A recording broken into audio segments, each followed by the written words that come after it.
Bonjour et bienvenue pour une nouvelle édition du BIP Info. Dans 2 jours, à la Courneuve va s'ouvrir la traditionnelle fête de l'humanité, l'occasion de faire le point sur la rentrée sociale et politique à gauche de la gauche, dans l'Indre notamment. Bonjour Jacques Pallas.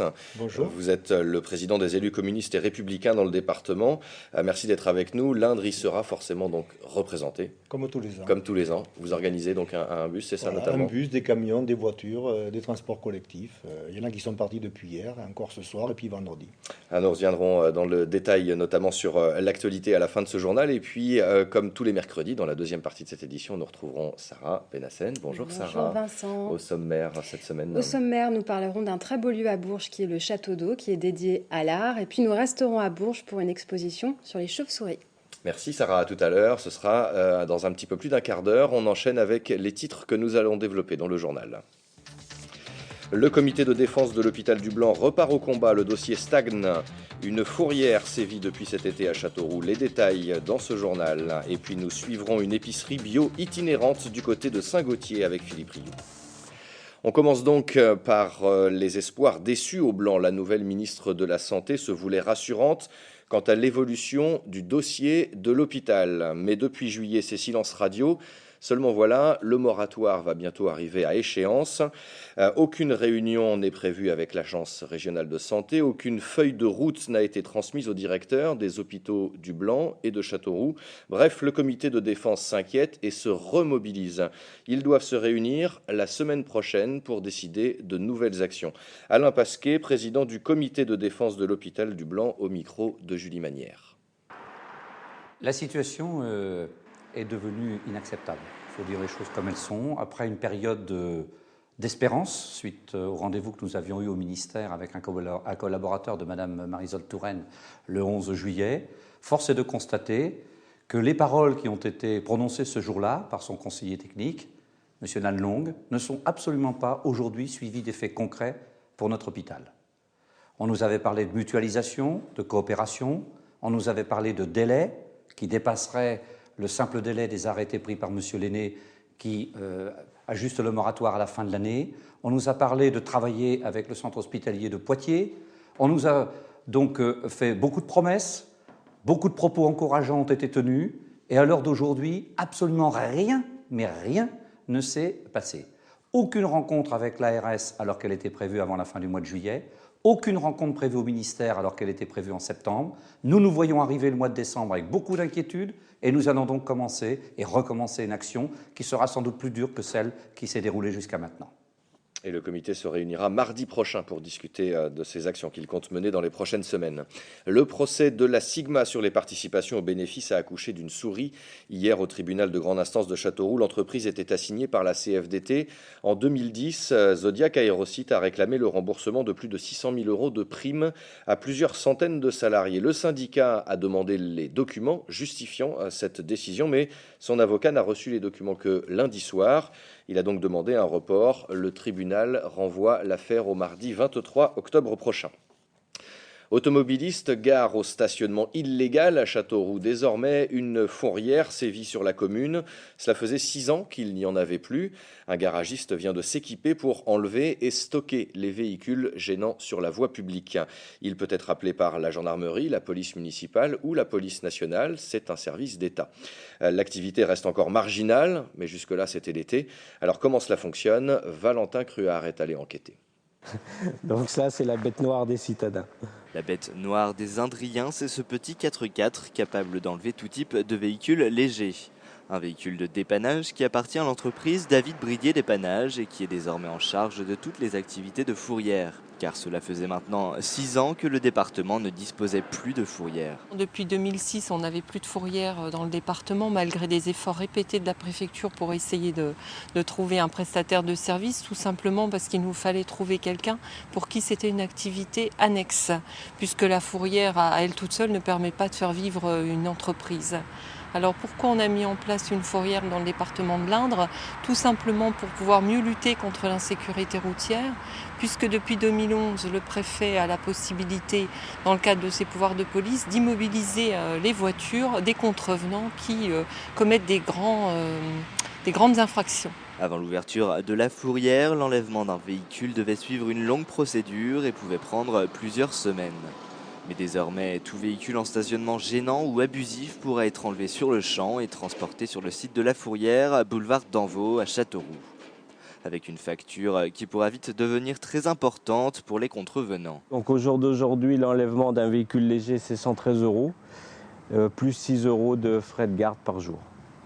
Une somme à laquelle peuvent être ajoutés des frais d'expertise si le véhicule reste plus de 3 jours à la fourrière. Et au bout de 45 jours sans nouvelles du propriétaire, le véhicule sera détruit. Et 2 mois après l'ouverture de cette fourrière, David Bridier dresse déjà un premier bilan plutôt mitigé. Depuis 2 mois, on a effectué donc 10 interventions. Donc c'est pas ce qui nous a pris le plus de temps depuis 2 mois. Donc l'activité est assez calme pour l'instant. Mais cette solution de fourrière semble malgré tout partie pour être pérenne. L'entreprise et la préfecture ont en effet signé un accord qui s'étendra pendant 10 ans jusqu'en 2022. Et puis toujours à Châteauroux, le radar fixe installé boulevard Croix-Normand va enfin entrer en service.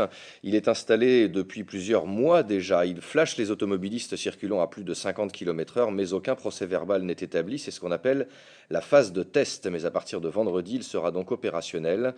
2 radars pédagogiques affichent votre vitesse quelques mètres en amont. Apporter le bio là où il n'y est pas, c'est le pari que 2 jeunes femmes viennent de se lancer. Elles viennent de créer une épicerie bio itinérante sur le Bois-Chaux-Sud et la Brenne. Ça s'appelle l'Hirondelle et les commerçantes se fournissent auprès de producteurs locaux essentiellement pour favoriser les circuits courts et vendent sur les marchés. Elles proposent également des livraisons à domicile et vont même prochainement proposer des rendez-vous en lien avec l'environnement, le bio, bref, le consommer autrement. Philippe Rioux les a rencontrés du côté de Saint-Gautier. Depuis le 7 juillet dernier, les habitués des marchés de Mézières-en-Brenne, de la Châtre et de Saint-Gautier ont vu apparaître ce camion jaune, l'Hirondelle. Une démarche initiée par 2 jeunes femmes qui ont créé cette épicerie itinérante.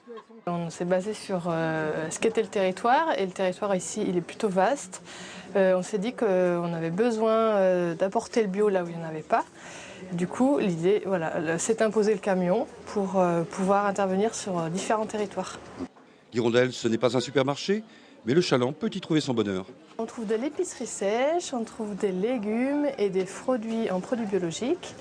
Avant tout, on essaye de se fournir, de valoriser en fait les produits locaux. Donc tout ce qui est étiqueté en jaune, c'est les produits locaux. Il y en a là, il y en a là. Et puis après, quand on n'arrive pas à se fournir localement, on essaye d'abord que ça vienne de France. Et puis après, si on travaille avec l'étranger, on essaye que ce soit équitable. Des valeurs et une qualité que partagent unanimement les nouveaux clients. C'est très courageux de leur part, leurs produits sont intéressants, ils ont un choix, et puis surtout ça vient à Saint-Gautier, proche de chez nous. On n'a pas à aller jusqu'à Châteauroux, à la Biocoop ou ailleurs. J'ai trouvé des légumes plein champ. Vous savez, des carottes qui vont se conserver longtemps, qui ne se flétrissent pas en quelques jours. C'est un plus. Bon, c'est des produits bio, il y a une demande, et puis ils débutent juste, ils commencent à se faire connaître, et puis ça fait une animation de plus sur le marché. Mais Léna et Hélène ne comptent pas en rester là. Outre l'envie de fournir les cantines scolaires, un autre projet est déjà dans les cartons. On est en train de monter une association qui s'appellera les Rendez-vous de l'Hirondelle, qui va se joindre régulièrement au camion pour des actions de sensibilisation, des animations pour les enfants, sur des thématiques autour de la consommation et de l'alimentation. Et si vous ne pouvez vous rendre sur les marchés de Mézières, de Saint-Gautier et de la Châtre, sachez que vous pouvez passer commande de vos paniers et le retirer dans l'un des 10 points relais de l'Hirondelle. La course mythique du 4L Trophy séduit chaque année de nouveaux adeptes. Il y a de quoi, cette aventure de 6000 km de routes et de pistes à travers la France, l'Espagne et le Maroc réunit chaque année plusieurs milliers de participants. Le 16e et prochain raid se déroulera en février prochain, en 2013, mais déjà, les équipages se préparent, mécanique sur la voiture et recherche de sponsors. Vincent Pifeteau a rencontré les 2 jeunes représentants du département sur la course, prêts à relever le défi. 10 jours de course en 4L, 6000 km à parcourir pour rallier La Rochelle à Marrakech et au final, une aventure inoubliable. Participer au 4L Trophy, c'est le défi que se sont lancés ces deux amis d'enfance. On a des amis et voisins qui ont participé, on voyait la 4L passer 2-3 fois par jour devant la maison, donc on s'est dit pourquoi pas nous un jour et on s'est lancé dedans, voilà, une discussion, une soirée où on a discuté, ça y est c'est parti quoi. Et il faut dire que c'est quand même en plus un raid humanitaire, donc en plus c'est un peu plus motivant quoi. Un raid humanitaire car les deux Indriens emporteront avec eux des fournitures scolaires pour les écoles marocaines. Mais bien loin des dunes de sable et des oasis, l'heure est au dernier préparatif et les deux étudiants s'improvisent mécaniciens. Sinon, il faut une durite dedans, puis tu la sors. On va avoir le changement d'embrayage avec un embrayage type Afrique, donc pour éviter suscitation qu'on peut avoir au niveau de la température. Après, on va avoir l'installation d'une sonde de température pour qu'on puisse voir à l'intérieur, toujours avoir un œil sur la température du moteur car il va être sollicité en permanence là-bas, toujours pour le problème de la chaleur la journée. En attendant, ils s'entraînent à piloter une autre 4L, voiture qui réserve quelques surprises. Allez, on est parti. Ah oui, effectivement, ça freine pas du tout. Seul bémol pour les deux étudiants, le manque de sponsors qui pourrait les empêcher de réaliser le rallye. Donc là, actuellement, on va être sur un budget de 3 000 €. Donc il va nous rester entre 4 000 et 5 000 € pour être vraiment bien, pour pouvoir offrir le meilleur de la voiture, de notre voiture, pour pouvoir participer vraiment au raid jusqu'au bout. Allez, jusqu'au bout, rallier Marrakech, Clément et Jonathan en rêvent. Désormais, ils n'ont plus qu'une seule idée en tête, être sur la ligne de départ en février prochain. Et on revient à la politique à 2 jours de l'ouverture de la fête de l'UMA à Paris. Les élus communistes et républicains de l'Indre adressent une lettre ouverte aux députés à propos du traité européen. Jacques Pallas, leur président, est notre invité, maire également de Saint-Georges-sur-Arnon. Vous demandez à Isabelle Bruno et à Jean-Paul Changuet de voter non à cette fameuse loi de notification du traité de stabilité. On rappelle pourquoi ? Oui, parce que tout simplement, pendant la campagne électorale, le président François Hollande s'était engagé donc à renégocier ce traité sur la base de la croissance et de l'emploi. Et il me semble que tous les députés du